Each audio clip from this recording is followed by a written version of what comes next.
VOA 세계뉴스입니다. 오는 11월 실시되는 미국 대선의 민주당 후보인 카멀라 해리스 부통령이 팀 월츠 미네소타 주지사를 러닝메이트로 확정했다고 CNN 등 미 주요 언론들이 8일 보도했습니다. 언론들은 해리스 부통령이 이날 오후 필라델피아에서 열릴 예정인 선거 유세에서 월츠 후보를 러닝메이트로 공식 발표할 것이라고 전했습니다. 올해 60세인 월츠 주지사는 육군 주방위군이자 전직 교사 출신으로 2006년 미네소타주 내 공화당 성향 지역에서 연방 하원의원에 당선돼 12년 동안 의원직을 수행했습니다. 이후 2018년 미네소타 주지사에 당선됐으며 현재는 민주당 주지사협회 의장을 맡고 있습니다. 월츠 주지사는 재임 중 학교 무상급식과 기후변화 대응, 중산층 대상 감세 정책, 미네소타 노동자들에 대한 유급휴가 확대 등 진보 의제를 추진해온 인물이라고 로이터 통신은 전했습니다.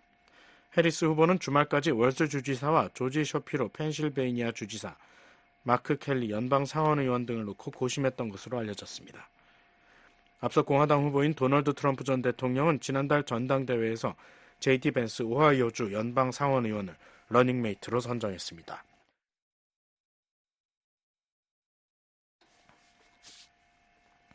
유엔 팔레스타인 난민구호기구 직원 9명이 지난해 10월 팔레스타인 무장정파 하마스의 이스라엘 기습에 개입했을 가능성이 있다고 유엔이 발표했습니다.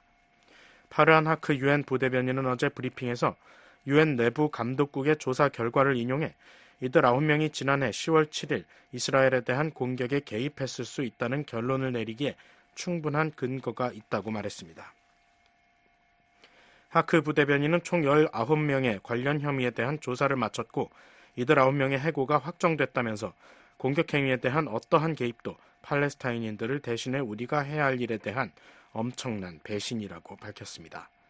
앞서 안토니우 구테르스 유엔 사무총장은 유엔 팔레스타인 난민구호기구 직원 일부가 지난해 10월 7일 이스라엘에 대한 하마스 기습에 연루됐다는 이스라엘 측 주장에 따라 독립기구를 구성하고 지난 2월부터 조사를 시작했습니다. 가자지구 내 구호 업무를 담당하고 있는 유엔 팔레스타인 난민구호기구는 팔레스타인 등 담당 지역에서 3만 2천 명의 직원을 고용하고 있으며 이 중 약 13,000명이 가자지구 내에서 활동하는 것으로 알려져 있습니다. 한편 나다브 쇼샤니 이스라엘군 대변인은 유엔의 발표 직후 소셜미디어 X에 유엔 팔레스타인 난민구호기구는 이제 새로운 낮은 수준으로 내려갔으며 이제 세상이 팔레스타인 난민구호기구의 본 모습을 봐야 할 때라고 말했습니다. 러시아가 우크라이나에 밤사이 미사일과 드론을 동원한 공격을 가했다고 우크라이나군이 오늘 밝혔습니다. 우크라이나군은 이날 성명에서 러시아군이 발사한 이스칸데르 M 탄도미사일 4발 가운데 2발과 KH-59 순항미사일 2발, 공격용 드론 15기를 우크라이나 방공망이 격추했다고 말했습니다. 그 이후 주지사는 이번 공격이 주거지나 핵심 기관시설에 직접적인 피해를 입히지는 않았다며 인명피해도 없었고 다만 파편들이 아파트와 사무실 건물, 주유소 2곳의 창문을 손상시켰다고 말했습니다. 무콜라이오 지역에서는 공격에 대한 요격 과정에서 일부 지역에 화재가 발생했으며 주거용 건물 등에 피해가 있었다고 로이터 통신이 보도했습니다. 한편 우크라이나 접경 지역인 러시아 벨고로드의 한 마을에서 우크라이나군의 드론 공격으로 민간인 1명이 사망했다고 현지 주지사가 이날 주장했습니다. 이런 가운데 발레리 게라시모프 러시아군 총참모장이 전방 지역을 시찰했다고 러시아 국방부가 오늘 밝혔습니다. 러시아 국방부는 게라시모프 총참모장의 시찰 장소, 시기는 밝히지 않은 채 그가 현장 지휘관으로부터 전황 보고를 받고 추가 행동을 위한 임무를 정했다고 전했습니다.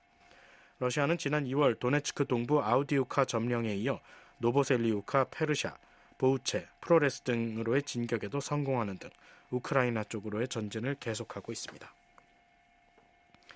최근 반정부 시위가 계속됐던 방글라데시가 의회를 해산하는 등 임시정부 구성 절차에 들어갔습니다.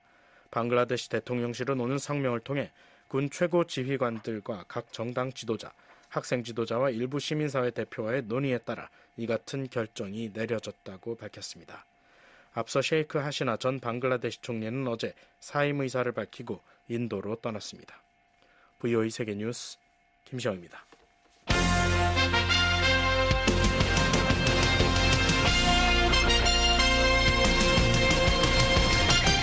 VOA News Today. 여러분 안녕하십니까? 2024년 8월 6일 화요일 VOA 뉴스 투데이 3부 시작하겠습니다. 진행의 김영규입니다. 이 시간에 보내드릴 주요 소식입니다. 북한이 신형 전술 탄도미사일 발사대를 최전선에 배치한다고 밝힌 것과 관련해 미국 정부가 북한의 계속되는 불법 무기 개발과 공격적인 수사를 비난했습니다. 북한이 신형 전술 탄도미사일 발사대를 공개한 것과 관련해 미국의 전문가들은 북한의 점증하는 위협에 맞서 탄도미사일 방어 역량을 강화해야 한다고 지적했습니다. 압록강 유역 수해 복구에 전 사회적 인력 동원에 나선 북한이 외부 지원 제의는 일절 거부하고 있습니다. 내일 북한 날씨는 전 지역 대체로 흐리고 가끔 비 오겠습니다. 최저 기온은 17에서 25도, 최고 기온은 25에서 33도, 바다의 물결은 동해 앞바다 0.5에서 1m, 서해 앞바다 0.5m 일겠습니다. 첫 소식입니다. 북한이 신형 전술 탄도미사일 발사대를 최전선에 배치한다고 밝힌 것과 관련해 미국 정부가 북한의 계속되는 불법 무기 개발과 공격적인 수사를 비난했습니다. 북한의 도발을 멈추고 대화에 복귀할 것을 촉구했습니다. 안소영 기자가 보도합니다. 미국 국무부가 5일 우리는 불법적이고 무모한 대량 살상 무기 프로그램을 진전시키려는 북한의 지속적인 노력과 한국 및 영내 전반의 안보를 위협하는 더욱 공격적인 수사를 규탄한다고 밝혔습니다. 국무부 대변인은 이날 북한이 250대의 신형 전술 탄도미사일 발사대를 배치한다고 밝힌 데 대한 VOA의 논평 요청에 이 같은 입장을 전했습니다. 이어 우리는 북한과 관여하고 침략을 억제하며 북한의 다수 유엔 안보리 결의 위반에 대한 국제적 대응을 조율하는 최상의 방안에 관해 한국과 다른 동맹국들과 계속 긴밀히 협의하고 있다고 설명했습니다. 아울러 한국과 일본에 대한 미국의 방위 공약은 철통 같다고 강조했습니다. 또한 거듭 확인했듯 미국은 북한에 대한 어떠한 적대적인 의도도 갖고 있지 않다며 우리는 북한이 불안정한 행동을 자제하고 대화에 복귀할 것을 촉구한다고 국무부 대변인은 덧붙였습니다.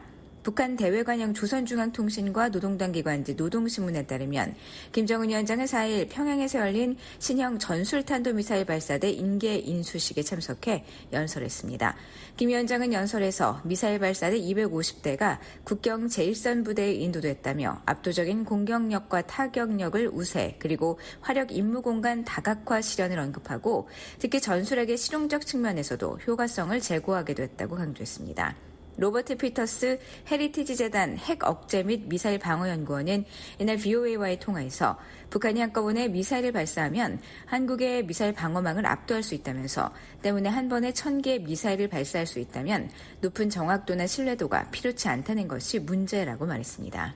If they fire all at once, then that kind of salvo could overwhelm South Korea's missile defenses, and so it is a problem.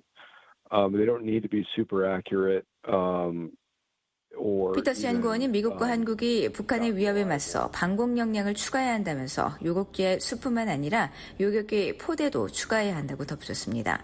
국무부 대변인은 또한 북한이 미국과 한국, 일본 3국이 군사훈련을 정례화하는 등 안보 협력을 제도화한 데 대해 비판한 것과 관련해선 영내 안보 수호를 위한 3국의 안보 협력은 어떠한 국제법에도 저촉되지 않는 것으로 북한의 불법적인 행동과는 대조된다는 점을 분명히 했습니다.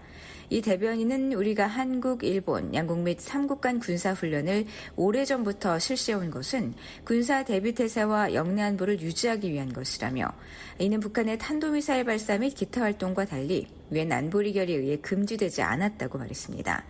또한 한미 군사훈련은 일상적이고 방어적인 성격의 훈련이며 훈련 날짜 및 활동 등을 사전에 발표함으로써 위험을 줄이고 투명성을 증진하고 있다고 설명했습니다. 그러면서 이 같은 접근 방식은 민간 해상 및 항공교통에 용납할 수 없는 위험을 초래하고 영내 불확실성을 고조시키는 북한의 예고 없는 미사일 발사 및 기타 군사 활동과는 대조적이라고 강조했습니다. 앞서 북한 조선중앙통신은 지난 3일 미한일 3국의 안보협력 프레임워크 협력각서를 거론하며 3자 멸망의 시간표를 앞당기는 결과만을 가져오게 될 것이라고 비난했습니다. 또한 우리 공화국을 비롯한 지역의 자주적인 주권 국가들을 목표로 한 3자 다영역 합동 군사 연습인 프리덤 엣츠가 정례화되는 경우 조선반도와 지역의 안보 환경의 최악의 빈사 상태에 빠져들게 되리라는 것은 불을 보듯 명백하다고 주장했습니다.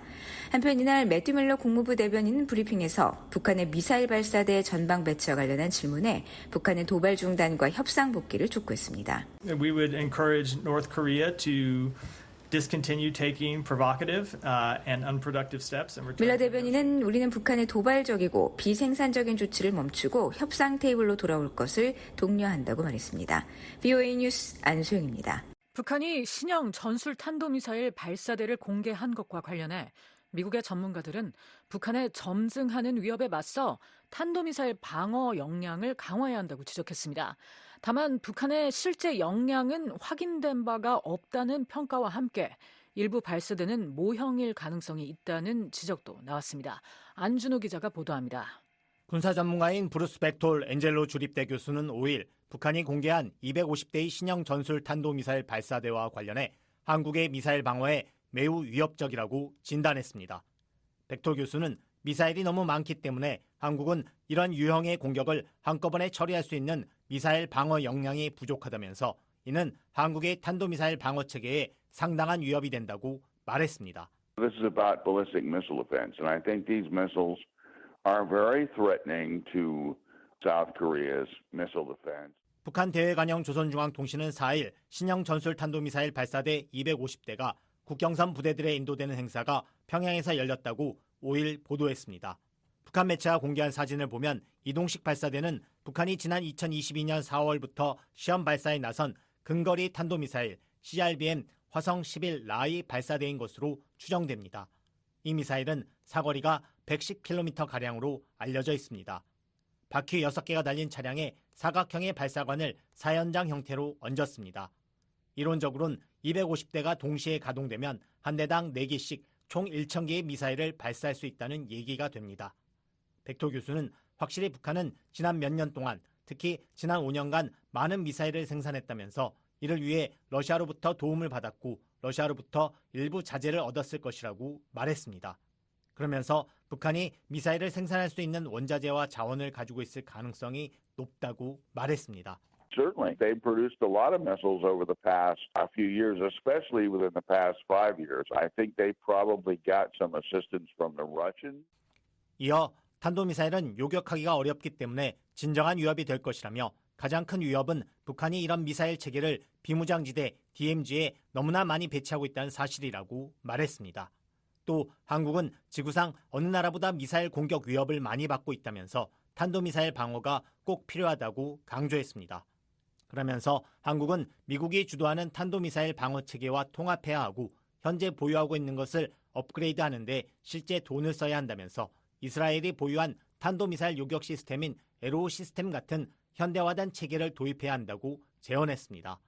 로버트 피터스 헤리티지 재단 핵 억제 및 미사일 방어 연구원은 이날 BOA와의 전화통화에서 북한의 미사일은 아마 저렴하고 적당히 효과적일 가능성이 있다며 하지만 가장 중요한 것은 미사일 방어망 무력화를 노린 것으로 보인다는 것이라고 지적했습니다. 또 북한이 한꺼번에 발사하면 한국의 미사일 방어망을 압도할 수 있다면서 그렇기 때문에 한 번에 1,000개의 미사일을 발사할 수 있다면 높은 정확도나 신뢰도가 필요치 않다는 것이 문제라고 말했습니다. If they're fire all at once, then that kind of salvo could overwhelm South Korea's missile defenses, and so it is a problem. 북한이 미국과 한국의 통합 대공 미사일 방어 체계를 압도하기 위해 1,000개의 미사일을 동시 발사해 요격기 등을 거의 다 소진하게 한 다음 핵탄두를 탑재한 미사일이 요격을 피해 목표물을 타격할 가능성을 높일 수 있다는 설명입니다. 북한의 미사일 생산 역량과 관련해선 북한이 실제로 대규모 생산 역량에 도달하고 있는 것이 아닌가 하는 우려가 점점 더 커지고 있다면서 러시아가 우크라이나 전쟁 관련 북한의 지원에 대한 대가로 미사일 기술, 잠재적으로 생산 역량까지 도움을 주는 것이 아닌가 하는 의구심이 든다고 말했습니다.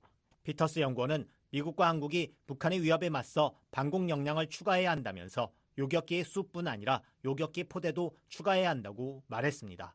그러면서 한반도를 포함한 동북아 전장에서 요격기가 충분하지 않은 것이 매우 걱정된다며 이런 방공 역량 추가가 절대적으로 필요하다고 강조했습니다. 북한이 실제로 신형 전술 탄도미사일 1,000기를 동시 생산 운용할 역량을 갖췄는지에 대해선 신중론도 있습니다. 반벤디펜 전 국무부 국제안보 비확산 담당 수석 부차관보는 이날 BOA와의 전화통화에서 북한의 미사일 생산량을 알지 못하기 때문에 현재로서는 이 발사대에 미사일을 어느 정도까지 장착할 수 있을지는 명확하지 않다면서 언젠가는 분명히 그럴 수 있겠지만 지금 당장 그렇게 할 수 있을지는 불분명하다고 말했습니다. We don't know what their missile production is. And so, it's not clear to what extent they can fully equip these launchers with missiles at this point. 또 북한은 지난 1년여 동안 이 250대의 발사대를 생산했다고 주장하지만 사실인지는 알 수 없다고 말했습니다. 이 발사대가 전술핵 미사일용인지에 대해서는 이것이 실전 배치가 가능한지는 확실하지 않다고 말했습니다. 이 발사대가 전술핵 미사일용일 수도 있지만 확실하진 않다는 설명입니다. 이어 북한의 핵탄두 생산 역량이 상대적으로 제한적일 것이라고 말했습니다. 그러면서 북한의 과제 중 하나는 상대적으로 제한된 핵탄두 생산량을 이 모든 다른 무기체계에 어떻게 배분할 것인가 하는 것이라며 여기에 핵탄두를 탑재할 수 있는 1,000개의 미사일이 잠재적으로 있지만 북한은 그 정도의 핵탄두를 보유하고 있지 않은 것이 분명하다고 덧붙였습니다. And so one of their challenges is going to be how are they going to allocate their relatively limited production of nuclear warheads amongst all these different weapon systems. 밴디펜 전 수석 부차관보는 그러나 핵미사일에만 초점을 둬서는 안 된다며 1,000개의 발사관을 갖추고 있다면 재래식 단거리 탄도미사일을 매우 광범위하게 배치할 계획이 있는 게 분명하다고 말했습니다. 이어 이 이동식 발사대는 재래식 전쟁에서도 매우 중요한 의미를 갖는다고 평가했습니다. 북한은 지난 수십 년간 한국을 겨냥한 단거리 탄도미사일 수백 발을 보유해왔으며 이번 발사대 공개는 오랜 위협에 대한 추가적인 위협이라는 겁니다. 그러면서 미얀 양국은 점증하는 북한의 미사일 위협으로부터 방어하기 위해 더 많은 미사일 방어망을 구축해야 할 뿐 아니라 방공체계의 기동성과 위장 능력 등을 추가로 개선해야 한다고 제언했습니다. 아울러 우크라이나 전쟁의 경험에 비춰볼 때 우선 더 많은 요격기가 필요할 것이라며 날아오는 미사일에 대해 요격기를 사용해야 할 비율이 계속 높아질 것이기 때문이라고 말했습니다. 군사 전문가인 브루스 베넷 랜드 연구소 선임 연구원은 이날 북한이 공개한 250대의 신형 전술 탄도미사일 발사대 중 일부는 실제 발사대가 아닌 모형일 가능성이 있다고 말했습니다. 북한은 종종 자신들의 능력을 과장하려고 하며 확실치는 않지만 북한은 예전에도 이런 식의 과장을 했다는 것입니다. 또 북한은 250대 이동식 발사대를 만들 수 있는 자원이 실제로 그렇게 많지 않다는 설명입니다. 이어 더 중요한 문제는 북한이 실제로 이동식 발사대에 장착할 미사일 1,000개를 가지고 있느냐는 것인데 그럴 가능성은 매우 낮다고 말했습니다. 그러면서 북한의 미사일 생산 능력은 훨씬 더 제한되어 있기 때문에 많은 이동식 발사대에 실제로 미사일이 탑재되지 않았을 것이라며 북한은 한 번에 1,000개의 미사일을 발사할 만큼의 미사일을 생산할 수 없으며 만약 그들이 그렇게 할 수 있다면 매우 놀랄 것이라고 말했습니다. North Korea often tries to exaggerate its capabilities. In this case, North Korea says it was showing 250 tons.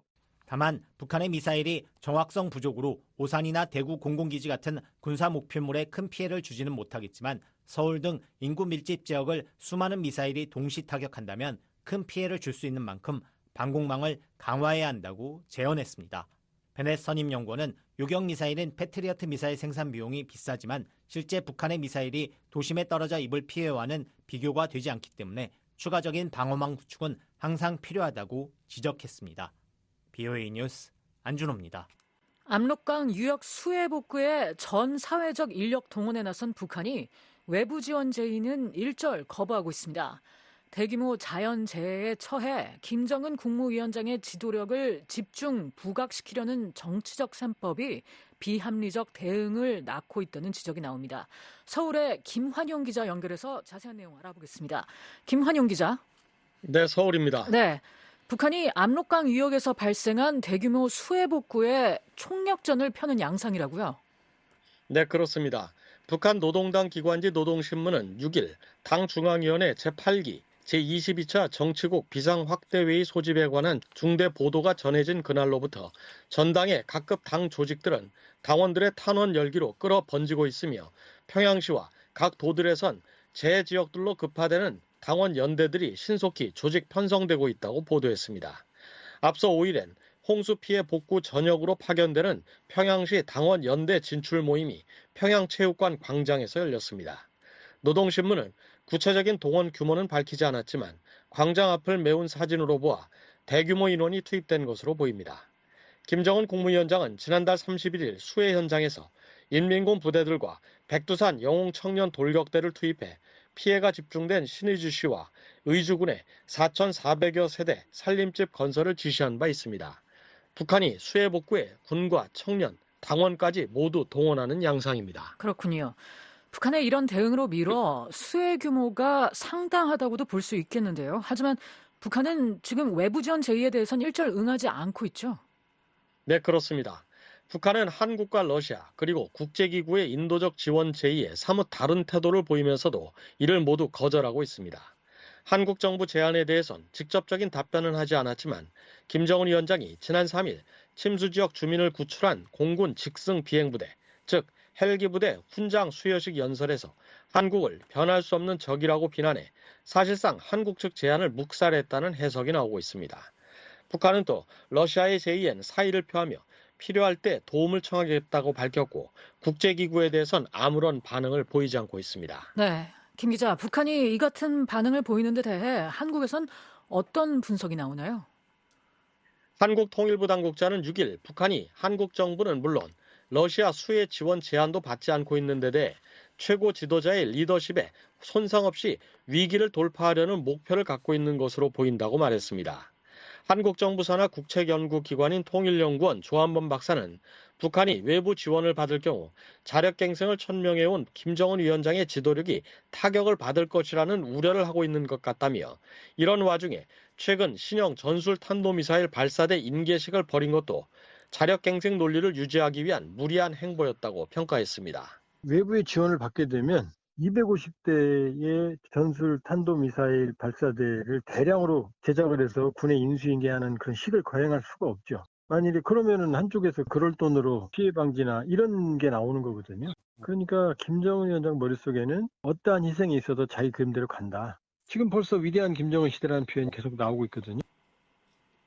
북한 매체들은 김 위원장이 지난달 28일 침수 지역을 처음 찾은 이후 29일부터 이틀간 현지에서 정치국 비상 확대 회의를 열어 수해 복구를 지시하고 2일엔 공군 직승 비행부대에 훈장을 수여하는 등의 행보들을 연일 보도하면서 김 위원장의 재난 리더십을 집중 부각시켰습니다. 네, 김 기자, 그런데 북한이 외부 지원을 거부하는 데는 또 다른 속사정이 있을 수 있다는 관측이 나온다고요? 네. 전문가들은 북한 당국이 사망자 수를 포함한 수해 규모 공개 이전보다 소극적인 태도를 보이고 있다고 말합니다. 북한 당국이 정보 공개를 대형 재난에 직면한 주민들의 민심 동요 요인으로 보고 있고 이 때문에 외부 지원도 선뜻 수용하기 어렵다는 관측이 나옵니다. 서울대 통일평화연구원 장용석 박사입니다. 국제기구든 이제 외부의 도움을 받으려고 그러면 어느 정도 피해 규모에 대해서 밝히고 그에 합당한 지원들을 조율해서 이제 받아야 되는 상황들이 있을 수 있기 때문에 그런 의미에서 보면 이제 수해 피해가 정확하게 알려지면서 내부 주민들의 어떤 동료들을 가져올 수 있는 데 대한 우려 이런 것들이 충분히 있을 수 있지 않나 저는 생각이 들어요. 통일연구원 박형중 박사는 북한이 러시아의 지원 제안을 거절한 데 대해 양국이 비록 동맹 수준의 조약을 맺었다고 해도 러시아와 주고받을 것을 놓고 벌여야 하는 협상에 부담을 줄이려는 의도일 수 있다고 말했습니다. 지금 보면은 북한이 러시아의 무기 공급을 통해 가지고 일단 협상력을 지탱하고 있고 동등한 관계를 가지고 있는데 이 상황에서 러시아의 지원을 받는 거가 대러 협상력에 문제를 발생할 수도 있다고 생각이 됩니다. 한국국가정보원 산하 국가안보전략연구원 이상근 박사는 최근 보고서에서 재해 대응을 위한 물자가 비축되지 못해 상시적 대응 체계가 작동하지 않는 한 북한은 홍수 발생 시 피해를 줄이기 어렵다며 북한 당국이 국제기구와 비정부기구 구성원들의 입국을 불허하고 외국 정부와 국제기구의 지원을 거부하는 것도 효과적인 수해 대응을 어렵게 만들고 있다고 지적했습니다. 네.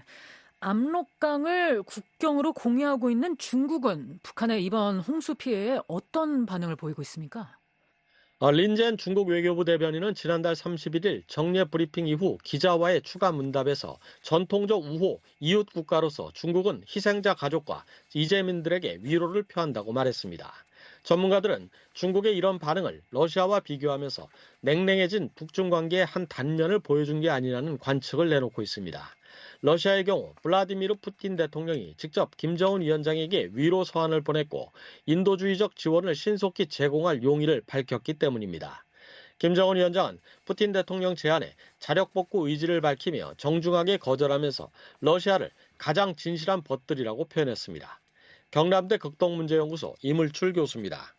이 사태를 보면서 북중 관계가 지금 얼마나 냉각되어 있는지를 보여주는 그런 측면도 있다. 그리고 또 북한이 오히려 더 이제 자존심 때문에 중국에 대해서 지금 고개를 안 숙이고 빳빳하게 나가는 측면도 분명히 있을 거예요. 임 교수는 북한이 향후 외부에서 인도적 지원을 받는다면 중국보다 러시아 지원을 받을 가능성이 더 크다고 말했습니다. 서울에서 VOA 뉴스 김환용입니다. 미국 국무부의 새 회계년도 활동과 예산 규모를 설정하기 위한 상원의 지출 법안이 공개됐습니다. 한국 등 인도태평양 지역 내 미국 외교 공관의 비전투원 대비 작전 계획을 마련해야 한다는 내용이 올해 처음으로 담겼습니다. 이종훈 기자입니다. 상원 세출위원회가 최근 위원회를 통과한 2025 회계연도 국무지출 법안을 본회의에 제출했습니다. 5일 의회 기록 시스템을 통해 공개된 법안에는 국무부를 포함해 국제개발처와 유엔 등 행정부의 대외국무 활동 및 프로그램에 총 616억 500만 달러의 예산을 지원하는 내용이 담겼습니다. 상원 세출위원회는 유사시 한국 등 인도태평양 지역 미국 외교공관 직원들의 대피작전 계획 마련이 필요하다는 입장을 올해 처음으로 명시했습니다. 위원회는 법원에 첨부한 보고서에서 위원회는 인도태평양 지역에서 중국의 군사적 강압과 공세가 증가해 수만 명의 미국 외교관 및 시민이 거주하는 국가에서 여러 분쟁이 발생할 수 있는 여건이 조성되고 있다는 점을 우려하고 있다고 밝혔습니다. 그러면서 일본, 한국, 타이완, 필리핀에 우선적으로 중점을 두고 인도태평양 지역 내 각 미국 외교공관에 비전투원 대피작전 계획을 수립할 것을 국무장관에게 지시한다고 명시했습니다. 비전투원 대피작전은 위기 상황에서 군사적 보호 아래 민간인 외교관 등 비전투원을 안전한 장소로 대피시키는 작전입니다. 한편 법안은 북한과 관련해 전 회기연도와 마찬가지로 대북방송과 인권증진 활동에만 예산을 지출하도록 했습니다. 미 정부의 직접적인 재정 지원이 금지된 나라는 북한과 이란, 시리아, 쿠바 등 4나라입니다. 구체적으로 북한 인권 관련 예산 지출은 민주주의 기금과 경제지원기금을 통해 집행되도록 했습니다. 대북방송과 관련해선 방송 시간을 직전 회기연도 수준 이상으로 유지하기 위해 사용돼야 한다고 명시했습니다. 그동안 미 정부는 북한 인권 증진 활동 예산을 대북방송 운용과 탈북난민 지원 등에 사용해왔습니다. 북한 정부의 사이버 공격 역량을 지원하는 해외 정보에 대한 원조를 제한하는 조항도 또다시 법안에 담겼습니다. 법안은 북한 정부의 악의적인 사이버 공격 역량에 실질적으로 기여하는 상당한 거래에 관여한 것으로 판단되는 해외 중앙정보에 대한 원조에는 국무 예산 사용이 제한될 수 있다고 명시했습니다. 상원의 이번 새 국무지출 법안은 국무부와 USAID의 대외활동 증대를 위해 예산의 상당 부분인 122억 달러를 책정했습니다. 또한 우크라이나와 이스라엘에 대한 지원을 지속하고 중국의 영향력에 대응하기 위한 자금을 늘리도록 하는 내용이 법안에 포함됐습니다. 상원 세출위원장인 패티 머레이 민주당 의원은 지난달 25일 국무지출 법안에 대한 위원회 표결 직전 이 위원회가 다시 한번 국민의 삶을 개선하고 우리가 직면한 문제를 해결하며 국가의 미래에 투자할 수 있는 예산안을 만들고 통과시키기 위해 노력하게 돼 기쁘다고 밝혔습니다. So I'm glad this committee is once again working to produce and pass funding bills that will make people's lives better. 앞서 하원은 지난 6월 총 517억 달러 규모의 국무지출 법안을 통과시킨 바 있습니다. 하원 법안도 전 회기연도와 마찬가지로 대북방송과 인권증진 관련 활동에만 예산을 지출하도록 했습니다. 하원의 법안은 이스라엘을 방어하기 위한 해외 군사 자금으로 33억 달러를 책정하고 인도태평양 지역에서 미국의 국가안보 이익과 악의적 영향력에 대응하기 위한 예산 21억 달러를 책정하는 등 이스라엘에 대한 군사 지원과 영내 중국 영향력 견제에 중점을 뒀습니다. 상원의 법안은 본회의 심의 및 표결 후 하원의 법안과 조율됩니다. VOA 뉴스 이조은입니다. 베네수엘라 대통령 선거에서 승리했다고 주장하는 마두로 정권을 규탄하는 내용의 결의안이 미국 하원에서 발의됐습니다. 북한 같은 테러 지원국에 대한 외교적 지원도 비판의 근거로 명시됐습니다. 이조은 기자가 보도합니다. 공화당의 카를로스 히메네즈 하원 의원이 베네수엘라의 니콜라스 마두로 정권을 규탄하는 내용의 결의안을 2일 대표 발의했습니다. 공화당의 알렉산더 문 의원과 버지스 오웬스 의원이 결의안 공동 발의자로 참여했습니다. 최근 치러진 베네수엘라 대선에서 야권 후보인 에드문도 곤잘레즈 우르티아가 당선됐다고 인정하는 한편 승리를 선언한 마두로 현 대통령에 대해선 각종 부패와 불법 행위의 주범이라고 비판하는 내용이 결의안에 담겼습니다. 결의안은 불법적인 마두로 정권은 부패, 무력 통치, 베네수엘라의 안정과 민주주의 훼손의 명백한 패턴을 보여왔다고 밝혔습니다. 특히 대선 이후 몇 시간 동안 베네수엘라 중앙선거관리위원회는 개표 데이터 전송을 중단하고 야당 여론조사 참관인들이 개표 데이터를 보지 못하게 했다고 지적했습니다. 그러면서 2024년 7월 28일 베네수엘라 국민은 대통령 선거를 실시했고 출구조사 결과 에드문도 곤잘레스 후보가 압도적인 지지율로 승리한 것으로 나타났다고 강조했습니다. 마두로 정권의 국외 활동에 대한 비판도 결의안에 담겼습니다. 특히 미 국무부가 2006년 이후 베네수엘라가 미국의 반테러 노력에 전적으로 협력하지 않고 있는 것으로 판단했다면서 니콜라스 마두로는 미국 법률에 따라 테러 지원국으로 지정된 국가에 외교적 지원을 제공하고 관여해왔다고 지적했습니다.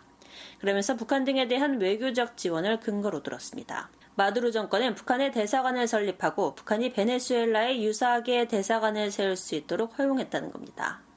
북한과 베네수엘라는 지난 1974년 외교관계를 맺었지만 상주 대사관을 설치하지 않았습니다.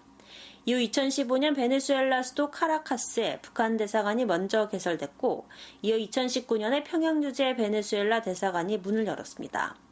결의안은 또 쿠바가 베네수엘라 군대를 재건하도록 허용한 것과 베네수엘라 최대 정유단지를 개조하기 위해 이란 국영석유 회사와 4억 9천만 달러 규모의 계약을 체결한 사실을 명시했습니다. 그러면서 불법적인 마두로 정권이 모든 종류의 폭력을 통해 에드문도 곤잘레스 우르티아, 마리아 코리나 마차도 및 기타 야당 지도자들을 포함해 베네수엘라 국민을 위협하고 탄압하려는 시도를 규탄할 것을 결의한다고 밝혔습니다. 이 결의안은 베네수엘라에서 지난달 28일 치러진 대통령 선거 결과에 대한 논란이 이어지고 있는 가운데 나왔습니다.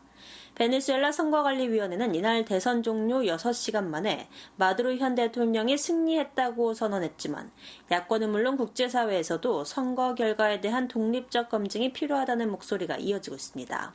토니 블링컨 미 국무장관도 지난 1일 성명에서 베네수엘라 대선에서 야권 후보인 에드문도 곤잘레스 우르티아가 가장 많은 표를 얻었다며 곤잘레스 우르티아 후보가 승자라고 밝힌 바 있습니다. 마두로 대통령은 우고 차베스 전 대통령이 사망함에 따라 2013년 치러진 대선에서 처음 당선된 뒤 11년 동안 집권 중입니다. 베네수엘라는 차베스 전 대통령이 집권한 1999년 이후 사회주의를 표방했고 차베스 전 대통령 사망 후 집권한 마두로 대통령도 차베스의 노선을 따르고 있습니다. 한편 미 상원에서도 베네수엘라 대선 직전 유사한 내용의 결의안이 공화당의 린지 그레이엄 의원 주도로 발의돼 외교위에 계류 중입니다. VOA 뉴스 이조은입니다. 미국의 한반도 전문가들은 미한일 안보협력 제도화로 한국의 입지가 한층 강화됐다고 평가했습니다. 한국은 중러와 외교적, 경제적 유대 관계를 계속 유지하면서 미일과 군사적 안보 관계를 강화함으로써 무시 못할 입지를 구축했다는 겁니다. 미국과 그 동맹국들은 전 세계에서 동시다발적으로 발발할 수 있는 전쟁에 대비한 계획을 수립해야 한다는 제언도 나왔습니다. 3일 VOA 워싱턴 톡에 출연한 스콧 스나이더 한미경제연구소 소장과 패트릭 크로닌 허드슨 연구소 아태안보석자의 대담을 보내드립니다. 미국과 한국, 일본 3국 국방장관이 안보협력 프레임워크 협력 각서에 서명했습니다. 고위급 정책 협의, 연합훈련 정례화, 정보공유 증진 방안 등이 담겼는데요. 3국 안보 협력을 명문화한 건 어떤 의미가 있나요? Well, at least two things. I think, first of all, it marks the progress that's been made over the last 3 years toward improving cooperation. 최소 두 가지 의미가 있는데요. 우선 지난 3년 동안 기울여온 3국 간 협력 증진 노력에 진전이 있었다는 것입니다. 그리고 미국 입장에서는 인도 태평양 지역 전체의 안보 구조를 재구축하고 개혁하는 겁니다. 이번은 로이드 오스틴 국방장관의 11번째 인도 태평양 지역 순방이었죠. 이번 3국 국방장관 회의에서 그들은 이제 이 3국 관계를 최대한 제도화할 수 있었습니다. 따라서 이는 지난 3년 반 동안의 영내 구조개혁의 변화를 나타낼 뿐만 아니라 앞으로 인도 태평양 안보의 중요한 축으로 이러한 3국 협력을 제도화하려고 합니다. 프레임워크는 직접적으로 북한을 겨냥합니다만 중국과 러시아를 견제하는 목적도 있지 않을까요? 3국 국방장관들은 인도태평양 해역에서의 일방적인 현상 변경 시도에 강력히 반대한다고 밝혔습니다. 이것은 남중국해와 동중국해, 타이완 해협에서 중국의 공세에 함께 대응하겠다는 의지를 피력한 것 아닐까요? It does, and in fact, the statement indicates that they discussed air and naval activities in the 그렇습니다. 실제로 성명에 이들이 영내 공군과 해군 활동에 대해 논의했다고 나오는데요.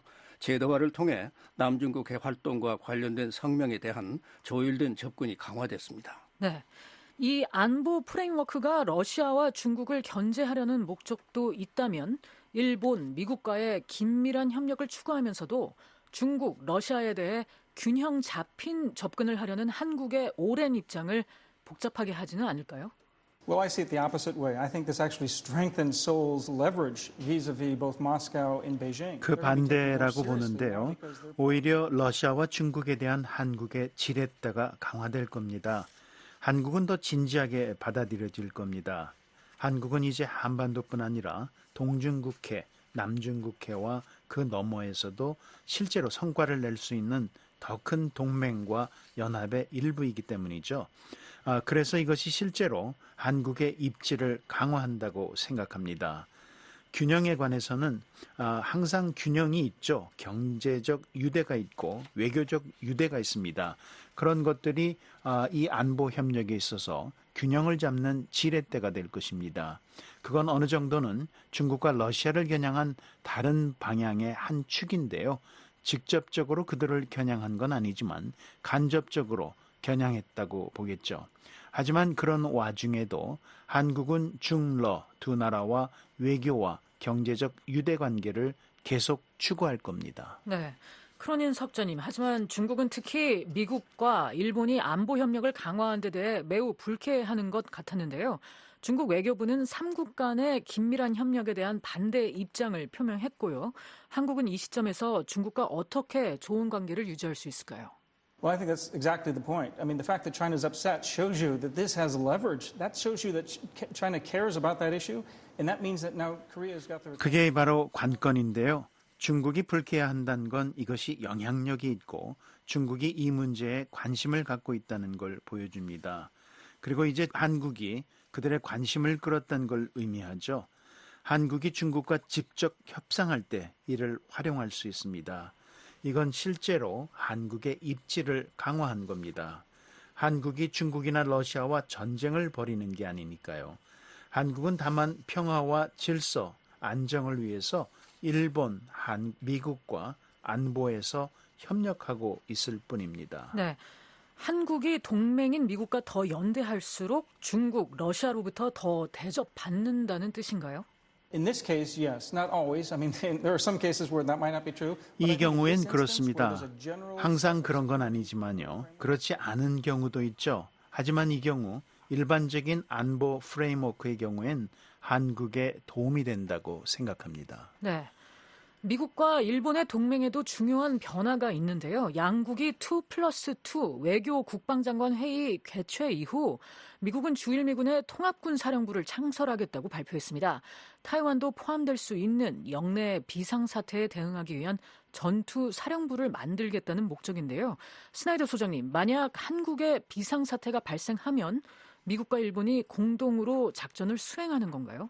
I do think that these adjustments enable the possibility of the U.S. and Japan working together. 이번 조정을 통해 미국과 일본이 전시에 협력할 가능성이 높아졌다고 보는데요. 실제로 일어나고 있는 일은 미국은 계획과 작전에서 일본과 더 큰 협력을 가능케 하는 조정을 하고 있어요. 이건 여전히 평행적인 지휘 체계입니다. 한미연합사와 같은 방식으로 결합된 것이 아닙니다. 한미연합사는 물론 전쟁에 대비하는 가장 효율적인 방법이죠. 하지만 양측이 협력할 수 있는 조정이 가능했다는 점에서 진전이라고 봅니다. 이것이 한반도 비상사태에 어떤 의미가 있는지에 대해 예단하는 것은 시기상조라고 생각합니다. 많은 게 타이완 해협 인근 일본의 남서부 지역에서 진행 중인 실제 공조 노력에 초점이 맞춰져 있습니다. 네. 3국 안보협력 프레임워크는 법적 구속력이 없는 협력 각서 형태인데요. 3국의 새 정부가 들어서면 3국 협력이 약화될 가능성이 있을까요? 크로닌 석자님, 미국 대선이 현재 진행 중인 3국 협력에 어떤 영향을 미칠까요? Well, I think yes is the short answer. It could be affected by new administrations because this is an executive agreement. 짧게 답하자면 네입니다. 새 정부에 의해 영향을 받을 수 있습니다. 이건 행정적 합의니까요. 하지만 삼국 정부가 협력을 지속하는 시간이 길어질수록 삼국 협력은 더욱더 최도화될 겁니다. 이 과정은 그 자체로 일정한 생명력을 갖고 있죠. 그리고 이는 좋은 일입니다. 세 나라 모두의 국익에 부합하니까요. 이것이 협력 각서라고 해서 중요하지 않다는 뜻은 아닙니다. 이미 3국은 북한 미사일 추적에 있어 진전을 이뤘습니다. 이는 3국 간 진행 중인 진지한 정보 공유입니다. 그리고 이제 3국은 연합훈련을 하고 있습니다. 그리고 한 걸음 더 나아가 계획까지 함께 수립할 수 있게 됐습니다. 워싱턴 일각에선 비상사태 발발 시에 미국의 모든 역량을 중국에 집중하고 동맹들은 스스로 방어하도록 해야 한다고 주장하는데요. 또 일각에선 주한미군 철수 가능성까지 거론하는가 하면 중국이 대규모 전쟁을 일으킬 경우 중국이 북한을 부추겨 한반도로까지 전쟁을 확전하도록 할 수 있다고도 말합니다. 그렇기 때문에 주한미군이 한반도에 머물러야 한다는 주장도 있고요. 스나이더 소장님, 어떤 관점이 미국의 영내 전략과 이익에 더 부합하나요? Well, this particular debate that's going on in Washington right now, I think, is a hypothetical debate that we have. 지금 워싱턴에서 진행 중인 이 논쟁은 지금 우리가 가질 수 있는 일종의 가설적 논쟁이라고 봅니다. 하지만 이는 방어 계획에 대한 사고에 영향을 미치죠. 국제 안보에서 전반적인 추세는 안보를 보편적인 맥락에서 바라보는 건데요. 다른 방식으로 설명하자면 1950년대에는 한반도가 타이완 해협과 별개라고 생각할 수 있었습니다. 하지만 오늘날에는 타이완 또는 한국에서의 충돌이 다른 지역에 수평적으로 영향을 미칠 가능성이 훨씬 높습니다. 그래서 우리는 이 문제를 고민해야 합니다. 우리가 명심해야 할 또 하나는 미국은 한국과 상호 방위 조약을 맺고 있다는 점입니다. 우린 타이완과는 그런 조약을 맺지 않았습니다. 우리는 그 사실을 인정해야만 합니다. 그리고 끝으로 간단히 말하자면 중국 억제는 중요한 전략적 목표가 될 수 있습니다. 우리의 전략적 우선순위를 설정하는 데 있어서요. 하지만 우리는 시간을 두고 신중하게 철저하게 관리해야 합니다. 반드시 어떤 극적인 조정을 하기보다는요. 중국, 러시아, 북한, 이란이 긴밀한 관계를 추구하면서 동시에 여러 전쟁이 발발할 가능성이 커지고 있습니다. 강대국 간 경쟁에 초점을 맞춘 현재의 미국 국방 전략은 점점 더 비효율적이 되고 있지는 않나요? 미국은 여러 전쟁을 치를 준비가 돼 있나요? Well, there's several questions there. First of all, I don't think we're becoming ineffective. I think we're having a great effect. I think the fact 몇 가지 질문이 있는데요. 우선 우리가 비효율적이 돼가고 있다고 생각하지 않습니다. 우리는 큰 효과를 거두고 있습니다. 지난 3년 반 동안 동맹 및 파트너와 이런 안보 체계를 구축했다는 건 정말 중요합니다. 우리는 오커스와 쿼드, 필리핀, 미한일 3국 관계에서 진행 중인 모든 걸 얘기할 수 있습니다. 인도태평양에서의 억지력을 유지하는 데 도움이 될 뿐 아니라 우리가 유럽과 러시아, 우크라이나 전쟁을 다루든 지금 중동에서 벌어지는 끔찍한 일들을 다루든 큰 전쟁으로 확전되는 장벽은 예상보다 훨씬 높습니다. 우리는 동시다발 전쟁, 심지어 한 번의 큰 전쟁이라도 끔찍할 수 있다는 사실을 쉽게 잊어서는 안 됩니다. 하지만 진지하게 군사계획을 세우려면 여러 전쟁을 계획해야 합니다. 타이완과 한국 그리고 중동과 동아시아 사이에 관계가 있을 겁니다. 이 모든 것이 사실이죠. 전쟁이 발발하면 준비가 돼 있어야 하고 그에 대한 계획을 세워야 합니다. 오늘날 우리는 준비가 돼 있을까요? 아닙니다. 우리는 억지력을 유지해서 시간을 벌려고 애쓰고 있습니다. 우리가 더 나은 위치에 있도록 말이죠. 또 군수 비축량을 확보하고 동맹과 파트너의 역량을 갖추도록요. 또 병참 역량도 준비되도록 말입니다. 불행히도 전쟁이 발발한다면 말입니다. 하지만 투자의 목적은 애초에 전쟁을 억제하려는 데 있습니다. 크로닌 석자님, 하지만 워싱턴에는 미국이 더 이상 여러 전쟁을 치르고 세계 경찰 역할을 할 힘과 역량을 갖추지 못했다는 의견도 많은데요. Well, I need to give an hour lecture on what's happening in the world to try to answer that question right. 이 질문에 제대로 답하려면 세계에서 일어나고 있는 일에 대해서 1시간 동안 강의를 해야 합니다. 우리가 2차 세계대전 직후의 시대로 돌아간 건 아니죠. 당시에 미국은 세계 경제를 지배했고 막강한 군사력을 보유한 채 2차 세계대전을 끝냈습니다. 그럼에도 우리는 한국전쟁 발발을 막지 못했어요. 당시 우리는 귀국하기 시작했으니까요. 우리가 전쟁 발발을 억제할 수 있는지는 우리가 얼마나 준비되어 있고 동맹 및 파트너와 어떤 태세를 갖추고 있는지에 달려 있습니다. 그리고 지금 우리는 전쟁 발발을 막기 위해서 더 많은 동맹 및 파트너와 협력하면서 더 전진하고 더 많이 배치되어 있고 더 많이 준비되어 있습니다.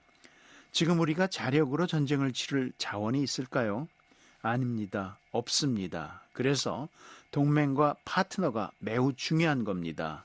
미국은 그것에 투자하고 있고 그것이 한국이 동맹이자 파트너로서 매우 중요한 이유입니다.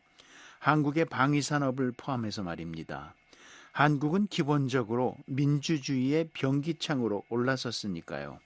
이는 북한이 러시아의 우크라이나 전쟁에 무기를 공급하는 것과는 대조적입니다.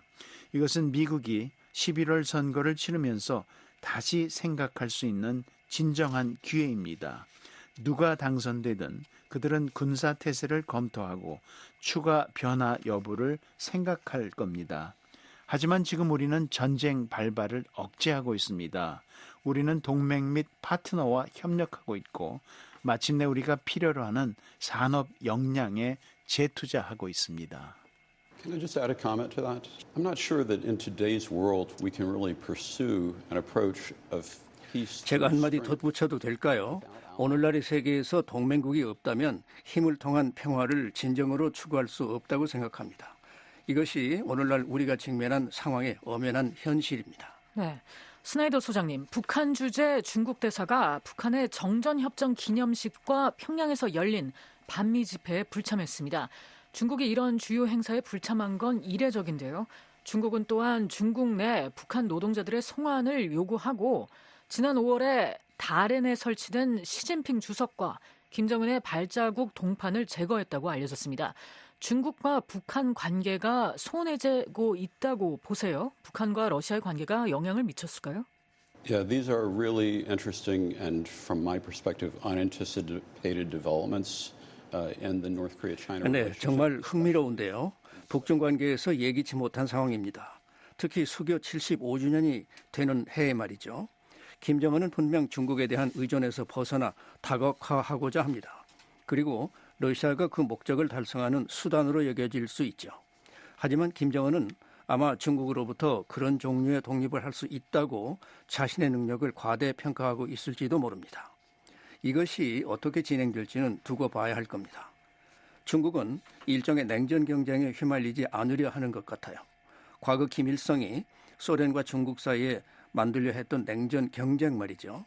중국으로선 그런 경쟁에 휘말리지 않는 게 현명한 선택일 겁니다. 지금까지 스콧 스나이더 한미경제연구소 소장과 패트릭 크로닌 허드슨 연구소 아태안보석자의 대담 들으셨습니다.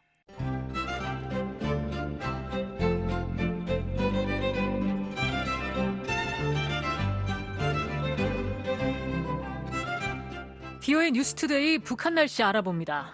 내일 북한 날씨는 전 지역 대체로 흐리고 가끔 비 오겠습니다. 최저기온은 17에서 25도, 최고기온은 25에서 33도, 바다의 물결, 동해 앞바다는 0.5에서 1m, 서해 앞바다는 0.5m 일겠습니다. 이어서 지역별 날씨입니다. 평안남도 흐리고 비 오겠습니다. 평양은 최저 25도, 최고 31도, 안주 최저 24도, 최고 30도, 남포 최저 24도, 최고 31도 되겠습니다. 평안북도 자강도 지역 흐리고 한때 비 오겠습니다. 신의주 최저 24도, 최고 31도, 수풍 최저 22도, 최고 31도, 강계 최저 22도, 최고 32도, 황해남북도 경기도 지역 흐리고 비 오겠습니다. 해주 최저 25도, 최고 31도, 용년 최저 25도, 최고 31도, 개성 최저 25도, 최고 31도, 사리원 최저 25도, 최고 31도, 신계 최저 24도, 최고 30도, 함경남도 양강도 흐리고 오후 한때 비 오겠습니다. 함흥 최저 24도, 최고 33도, 장진 최저 17도, 최고 27도, 해산 최저 20도, 최고 30도, 강원도는 흐리겠습니다. 일부 지역에서는 비 오겠습니다. 원산 최저 25도, 최고 33도, 평강 비 오겠습니다. 최저 22도, 최고 30도 기록하겠습니다. 항명부도 흐리고 비 오겠습니다. 청진 최저 23도, 최고 29도, 선봉 최저 24도, 최고 28도, 삼지연 최저 17도, 최고 25도 되겠습니다. 이어서 해상 날씨입니다. 동해는 구름 많고 한때 비 오겠습니다. 물결은 앞바다 오전 오후 모두 0.5에서 1.5m, 먼바다 역시 오전 오후 0.5에서 1.5m 일겠습니다. 서해는 흐리고 비 오겠습니다. 물결은 앞바다 오전 오후 모두 0.5m, 먼바다는 오전 오후 모두 0.5에서 1m 일겠습니다. 지금까지 뉴스투데이 3부 보내드렸습니다. VOA 한국어 저녁방송 끝으로 세계뉴스입니다. VOA 방송은 인터넷으로도 들으실 수 있습니다. 인터넷 웹사이트 주소는 www.voakorea.com입니다. 다시 듣고 싶은 프로그램이나 방송 원고를 보기 원하는 분은 www.voakorea.com을 방문하시기 바랍니다. 24시간 접속 가능한 VOA 웹사이트를 통해 언제든지 함께해 주시기 바랍니다.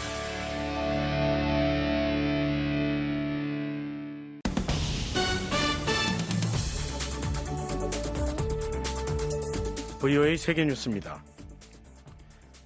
오는 11월 실시되는 미국 대선의 민주당 후보인 카말라 해리스 부통령이 팀 월츠 미네소타 주지사를 러닝메이트로 확정했다고 CNN 등 미 주요 언론들이 8일 보도했습니다. 언론들은 해리스 부통령이 이날 오후 필라델피아에서 열릴 예정인 선거 유세에서 월즈 후보를 러닝메이트로 공식 발표할 것이라고 전했습니다. 올해 60세인 월즈 주지사는 육군 주방위군이자 전직 교사 출신으로 2006년 미네소타주 내 공화당 성향의 지역에서 연방 하원의원에 당선돼 12년 동안 의원직을 수행했습니다.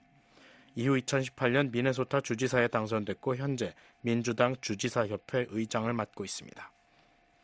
월즈 주지사는 재임 중 학교 무상급식과 기후변화 대응, 중산층 대상 감세 정책, 미네소타 노동자들 대상 유급 휴가 확대 등 진보적 의제를 추진해온 인물이라고 로이터 통신은 전했습니다.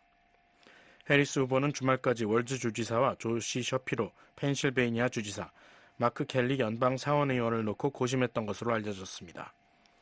앞서 공화당 후보인 도널드 트럼프 전 대통령은 지난달 전당대회에서 제이디 벤스 오하이오주 연방 상원의원을 러닝메이트로 선정했습니다. 유엔 팔레스타인 난민구호기구 직원 9명이 지난해 10월 팔레스타인 무장정파 하마스의 이스라엘 기습에 개입했을 가능성이 있다고 유엔이 발표했습니다. 파르한 하크 유엔 부대변인은 어제 브리핑에서 유엔 내부 감독국의 조사 결과를 인용해 이들 9명이 지난해 10월 7일 이스라엘에 대한 공격에 개입했을 수 있다는 결론을 내리기에 충분한 증거가 있다고 말했습니다. 하크 부대변인은 총 19명의 관련 혐의에 대한 조사를 마쳤으며 이들 9명의 해고가 확정됐다면서 공격 행위에 대한 어떠한 개입도 팔레스타인인들을 대신해 우리가 해야 할 일에 대한 엄청난 배신이라고 밝혔습니다. 앞서 안토니우 구테르스 유엔 사무총장은 유엔 팔레스타인 난민구호기구 직원 일부가 지난해 10월 7일 이스라엘에 대한 하마스의 기습에 연루됐다는 이스라엘 측 주장에 따라 독립기구를 구성하고 지난 2월부터 조사를 시작했었습니다. 가자지군의 구호 업무를 담당해온 팔레스타인 난민구호기구는 팔레스타인 등 담당 지역에서 3만 2천 명의 직원을 고용하고 있으며 이 중 약 1만 3천 명이 가자지구 내에서 활동하는 것으로 알려져 있습니다. 한편 나다브 쇼샤니 이스라엘군 대변인은 유엔의 발표 직후 소셜미디어 X에 유엔 팔레스타인 난민구호기구는 이제 새로운 낮은 수준으로 내려갔으며 이제 세상이 팔레스타인 난민구호기구의 본 모습을 볼 때라고 말했습니다. 러시아가 우크라이나에 밤사이 미사일과 드론을 동원한 공격을 가했다고 우크라이나 군이 오늘 밝혔습니다. 우크라이나 군은 이날 성명에서 러시아군이 발사한 이스칸데르 M 탄도미사일 4발 중 2발과 KH-59 순항미사일 2발, 공격용 드론 15기를 우크라이나 방공망이 격추했다고 말했습니다. 크이우 주지사는 이번 공격이 주거지나 핵심 기관시설에 직접적 피해를 입히지는 않았으며 인명피해 역시 없었고 다만 파편들이 아파트와 사무실 건물, 주유소의 2곳 창문을 손상시켰다고 밝혔습니다. 무콜라이오 지역에서는 공격에 대한 요격 과정에서 일부 지역에 화재가 발생했으며 주거용 건물 등에 피해가 있었다고 로이터 통신이 보도했습니다. 한편 우크라이나 접경 지역인 러시아 벨고로드의 한 마을에서 우크라이나군의 드론 공격으로 민간인 1명이 사망했다고 현지 주지사가 이날 주장했습니다. 이런 가운데 발레이 게라시모프 러시아군 총참모장이 전방 지역을 시찰했다고 러시아 국방부가 오늘 밝혔습니다. 러시아 국방부는 게라시모프 총참모장의 시찰 장소와 시기는 밝히지 않은 채 그가 현장 지휘관으로부터 전황 보고를 받고 추가 행동을 위한 임무를 정했다고 말했습니다. 러시아는 지난 2월 도네츠크 동부 아우디우카 점령에 이어 노보셀리우카 페르샤, 보우체, 프로레스 등으로의 진격에도 성공하는 등 우크라이나 쪽으로의 전진을 계속하고 있습니다. 이라크 내 미군 기지가 어제 친이란 민병대의 공격을 받았습니다. 이라크 수도 바그다드 서부의 아인 알-아사드 공군기지가 이날 이란 민병대의 로켓 공격을 받아 미국인 여러 명이 부상했다고 로이터와 AP통신 등 복수의 미국 관리와 이라크 부안 소식통을 인용해 보도했습니다. 언론들은 이번 공격이 하마스 1인자 이스마일 하니의 암살에 따른 이란의 보복 위협과 관련이 있는지 분명치는 않다고 전한 가운데 자신들의 소행임을 주장하는 단체는 아직 나오지 않고 있습니다. 이런 가운데 미국 국방부는 이날 로이드 오스틴 국방장관과 요아브 갈란트 이스라엘 국방장관의 전화회담 보도자료를 통해 해당 기지에 대한 공격은 친이란 민병대의 소행이라고 밝혔습니다. 오스틴 장관과 갈란트 장관은 이번 공격이 위험한 사태 악화 행위이며 영내 상황을 불안정하게 만드는 이란의 역할을 보여준다는데 의견을 같이 했다고 국방부는 설명했습니다. 국방부는 구체적인 인명피해에 대해서는 밝히지 않았습니다. VOA 세계뉴스 김시영입니다. 지금까지 여러분께서는 VOA 저녁 방송을 들으셨습니다. VOA 저녁 방송은 저녁 8시부터 자정까지 4시간 동안 중파 1188kHz를 통해 들으실 수 있습니다.